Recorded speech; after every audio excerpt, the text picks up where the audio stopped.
Bonjour les amis, je suis absolument ravi de vous retrouver pour le test complet de l'Orbea Rise M10. Alors ce VTT à assistance électrique est un peu particulier. D'abord, il est beaucoup plus léger que la plupart des autres sur le marché. On est entre 17 et 18 kg suivant l'équipement. Et puis il a aussi beaucoup de possibilités off-road, mais également de pratiques sans assistance électrique. Ça fait maintenant 3 mois que j'ai ce vélo. J'ai profité de plusieurs randonnées, dont la Lozérienne, une très belle randonnée sur 3 jours qui s'est passée au mois de mai, pour explorer complètement les capacités de ce vélo. Eh bien, on va découvrir tout ça ensemble. C'est parti pour le test.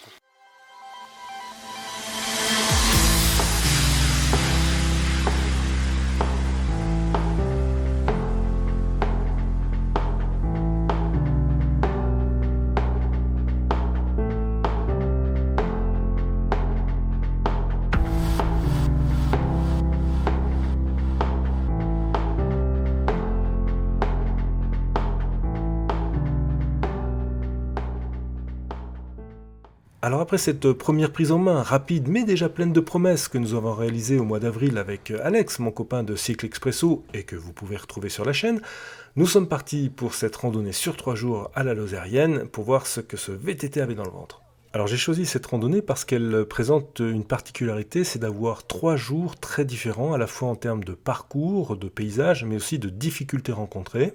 Donc la première journée, c'était dans les gorges du Tarn, avec un départ très facile, où on a pu déjà tester un petit peu le vélo en mode musculaire uniquement, pour accompagner un petit peu mes copains, et puis aussi voir si c'était pas trop lourd déjà, ce vélo de 17 ou 18 kg, pour pouvoir accompagner des cyclistes et des VTTistes aguerris sur des musculaires déjà performants. Bon, bah, j'ai trouvé que ça roulait bien, ça marchait bien déjà. Il y avait une bonne possibilité d'accompagner d'autres VTTistes qui sont équipés en musculaire, sans pour autant traîner la caravane et un poids lourd. Donc ça a été déjà une première bonne surprise. Alors après cette amuse-gueule, cette mise en bouche, j'ai décidé d'accélérer un petit peu la cadence et d'utiliser ce VTT complètement, c'est-à-dire avec son moteur en mode boost, et puis en donnant aussi pas mal de ma personne. J'ai donc envoyé les watts et j'ai participé donc à une spéciale parce que c'est une des particularités de la Lozérienne. On a à la fois la possibilité d'être en randonnée non chronométrée, mais aussi en course chronométrée, et les chronos se font sur des parcours spécifiques qu'on appelle des spéciales, sur des moments un petit peu précis dans la journée, puis il y a d'autres moments où c'est pas chronométré. Donc là c'est une spéciale, j'envoie tout ce que je peux, et pour voir un peu les limites de ce vélo. Les limites, elles sont assez lointaines, le vélo marche très très bien. Alors un petit peu moins fort, un petit peu moins rapide qu'un VTT plus traditionnel, on va dire, avec un moteur qui n'est pas limité en couple et en puissance. Mais je peux vous assurer que j'ai dépassé beaucoup de monde, y compris pas mal d'autres vélos électriques. Donc si on a un peu les jambes et si on a un peu la condition, ça marche vraiment très très fort. Cette première partie était complètement en montée, je me suis absolument régalé, j'ai vraiment donné tout ce que je pouvais, et c'était vraiment extrêmement plaisant, un peu grisant même d'ailleurs. J'ai vraiment adoré cette partie-là, vélo toujours aussi léger, aussi maniable, vraiment très très très sympa. Alors petit à petit, les rangs se sont quand même bien éclaircis devant moi, j'étais parti dans les dernières positions, et puis assez rapidement, je me suis retrouvé en compagnie des premiers, et on a pu finir la montée de cette façon-là, sur un très très bon rythme, pour attaquer ensuite une descente qui s'est avérée un petit peu plus compliquée que ce que j'aurais bien voulu. Alors, avec un Orbea Rise M10, on peut tout à fait rivaliser avec des très bons coureurs dans les montées, hein, j'entends des gens qui sont musculaires.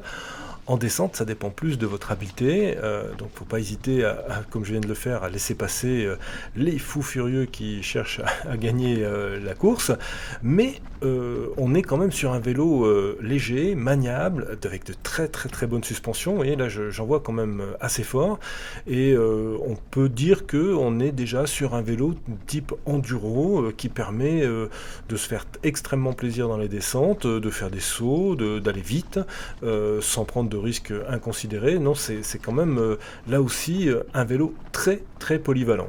Alors pour essayer de préciser aussi un petit peu ma pensée, Comment le comparer par rapport à d'autres vélos? C'est plus maniable, plus léger, plus facile, qu'un Giant, Reign par exemple. On a vraiment, des kilos en moins et ça se sent. C'est également, pas très loin d'un beau vélo d'enduro, musculaire. On arrive, pratiquement à suivre déjà des coureurs qui ont une bonne pratique, sur des musculaires, assez performants. Donc, ouais, je crois que c'est la polyvalence qui caractérise le mieux ce Rise, M10 et qui permet vraiment d'avoir quelque chose qui est à la fois bon dans les montées, qui permet de se reposer quand on a besoin du moteur, mais aussi de se faire plaisir dans les descentes et sans avoir quelque chose qui soit pesant, qui soit pas maniable, même si vous voyez là sur des épingles vraiment très très engagées et très rocailleuses avec quand même un petit peu de gaz de chaque côté, moi j'ai tendance quand même à mettre pied à terre. Mais voilà, on est sur cette pratique, c'est une pratique quand même vraiment intéressante pour un vélo complètement mixte, électrique, musculaire, enduro, trail, enfin vraiment, on fait beaucoup de choses avec ce type de vélo. Alors malheureusement pour moi, comme je vous l'expliquais tout à l'heure, cette descente s'est quand même mal terminée puisque, bah, j'ai crevé, enfin j'ai éclaté un pneu. C'est un peu le problème quand on roule un peu fort dans un terrain très rocailleux comme ça, eh bien, là j'ai dû m'arrêter, le pneu totalement à plat avec une fente d'au moins, 3-4 centimètres sur, le pneu arrière et j'ai fini en trottant à côté du vélo. Alors ça a été bien dommage pour moi parce que la fin de la descente était absolument somptueuse, un peu engagée certes à certains endroits, mais vraiment très belle. On arrivait au château de la Case, hein, dans les gorges du Tarn. Vraiment, c'est d'une grande beauté, sauvage, et vraiment le VTT comme j'aime. Alors, je voudrais quand même revenir un petit peu sur cet incident pour vous parler rapidement de deux choses. Déjà, de la pression des pneus. Je pense que j'étais pas tout à fait assez gonflé. J'ai gonflé comme je gonflais d'habitude avec mes autres vélos. Et là, comme le pneu était un petit peu moins large, je pense que pour un poids comme le mien, de 83-4 kg, il vaut mieux monter à 2 bars. D'habitude, j'étais plutôt aux alentours de 1,7, 1,8. 2 bars, ça serait certainement un petit peu plus prudent quand on a des chemins qui sont très caillouteux et lorsqu'on va aller un petit peu vite et faire quelques sauts.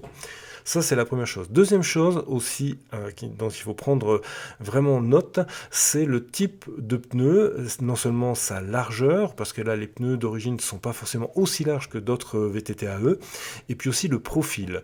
En fonction du terrain que vous allez rencontrer, il va falloir choisir et adapter ces pneumatiques. Et ça va avoir une incidence importante à la fois sur le comportement du vélo, sur sa capacité de traction, sur son adhérence, et aussi sur sa résistance dans des terrains difficiles.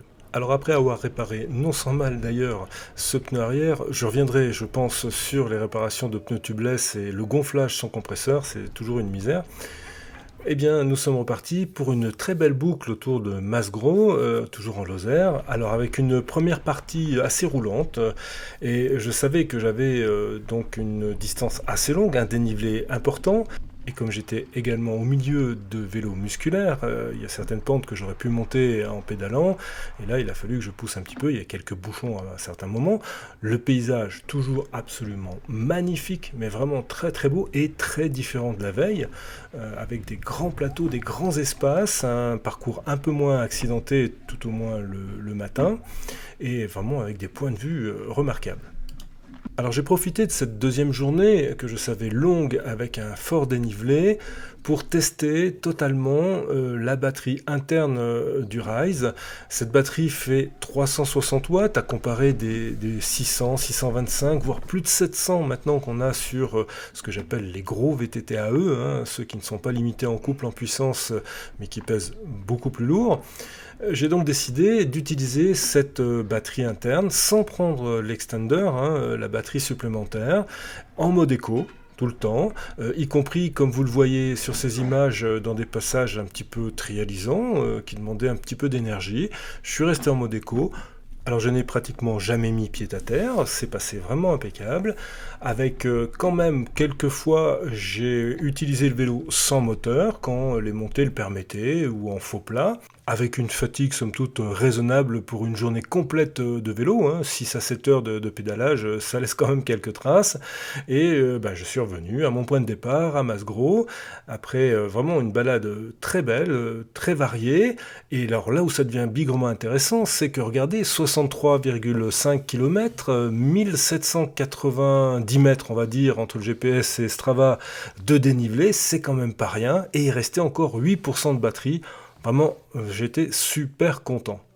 Alors pour cette troisième journée, nous avons changé d'endroit. Nous sommes allés à Langogne, à côté du barrage de Nossac, qui est le point de départ des gorges de l'Allier, limite entre la Haute-Loire et la Lozère, pour un parcours d'une cinquantaine de kilomètres, avec un dénivelé moyen, 1000 mètres à peu près.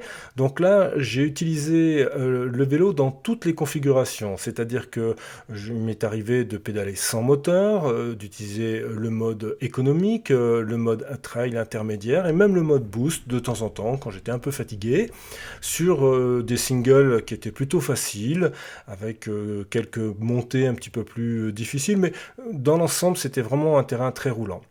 La conclusion de cette troisième journée, c'est que d'abord le vélo permet ce genre de raid sur 3 jours sans une fatigue excessive et on a quand même 1034 mètres de dénivelé, 52 km et avec un restant de batterie de 56% et heureusement on a pu recharger justement les dites batteries et les autres à la fin de cette très belle journée. Alors après cet essai terrain développé, maintenant je voudrais revenir sur les caractéristiques physiques du vélo et son équipement. Alors dans un premier temps, la géométrie. Alors la première chose qu'on remarque bien sûr, c'est cet angle de selle relativement droit. On est placé sur l'avant du vélo. C'est un vélo qui est extrêmement maniable. C'est renforcé par des bases assez courtes. On a quand même quelque chose, un ensemble qui est très dynamique. Deuxième point très important, le diamètre des roues, du 29 pouces à l'avant et à l'arrière. Ce qui favorise bien sûr le passage sur les petits obstacles, les racines, les petits cailloux, ça se passe vraiment très bien avec ces roues, pas au détriment de la maniabilité, le vélo est vraiment très vif. Par contre, c'est vrai que j'ai constaté un léger déficit d'adhérence, de traction, je pense que c'est à mettre sur le compte quand même des pneumatiques pas tout à fait assez larges. Alors le reste de l'équipement est bien sûr au diapason de ce très beau vélo, avec vraiment que le sommet de gamme. La fourche est une Fox 36, c'est une Factory 150 mm, avec un traitement Kashima, le même traitement Kashima qu'on retrouve sur l'amortisseur, un Factory 2 là aussi, avec un gros volume d'air permettant d'éviter les surchauffes. Aux manettes, les fameuses Shimano XT bien connues, également le Shimano XT au niveau des freins, diamètre des disques 180 à l'avant et à l'arrière. On aurait pu supposer qu'un diamètre de 200 aurait été un petit peu plus adapté par rapport à la vitesse qu'on peut avoir en descente avec ce vélo. Dans l'usage, je n'ai pas constaté d'échauffement particulier. Dérailleur arrière Shimano XT également, et puis bien sûr une tige de selle Mountain Control MC20, là aussi ça permet vraiment d'avoir le contrôle parfait sur tout son ensemble de périphériques, même si justement au niveau de cette selle télescopique, j'ai quand même eu parfois un peu de dureté au niveau de la manette et ça ne se déclenchait pas tout à fait exactement comme je le souhaitais. Alors il faut aborder maintenant le moteur, le point central de ce vélo, le Shimano EP8 RS. D'abord son intégration, comme vous le voyez sur ces images, que ce soit le moteur ou la batterie, c'est parfait, à tel point que d'ailleurs des personnes souvent me demandent si c'est vraiment un vélo électrique. Il faut parler aussi bien sûr du silence de fonctionnement, de la progressivité avec laquelle la puissance arrive, de la douceur. Bref, tout ça est vraiment un tableau presque idyllique, presque, mais pas complètement, parce qu'à certains moments, dans des petits coups de cul, des radars, j'ai ressenti quand même ce léger manque de puissance. 60 Nm de couple, ce n'est pas 85, là, et pour ceux qui sont habitués aux gros moteurs, à certains moments, on a quand même un petit peu plus de peine, il faut vraiment y mettre encore un peu plus du sien. Alors puisqu'on en est au petit regret sur ce vélo par ailleurs extrêmement séduisant, je voudrais revenir sur 2 ou 3 points. Déjà, comme vous le voyez à l'image, le sélecteur de mode est bien placé, très pratique, permet de sélectionner les 3 modes, Eco, Trail et Boost. Mais les moyens de contrôle et de vérification à la fois du mode dans lequel on se trouve et puis surtout des niveaux de batterie lorsqu'on a simplement le petit contrôleur EWEN100 de Shimano sont vraiment très très limités. Ça frôle l'indigence. On peut bien sûr rajouter un compteur, le SCEM800, qui permet d'avoir un petit peu plus d'informations, mais là encore, c'est des approximations, c'est pas formidable. Moi, je suis vraiment partisan du fait de coupler son vélo à un GPS Garmin de préférence, qui permet là d'avoir un ensemble d'informations très précis.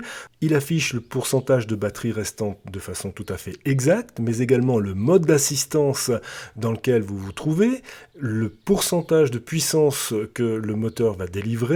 Bien sûr, votre GPS va aussi pouvoir vous donner beaucoup d'autres informations. Bref, c'est vraiment le complément idéal à mes yeux.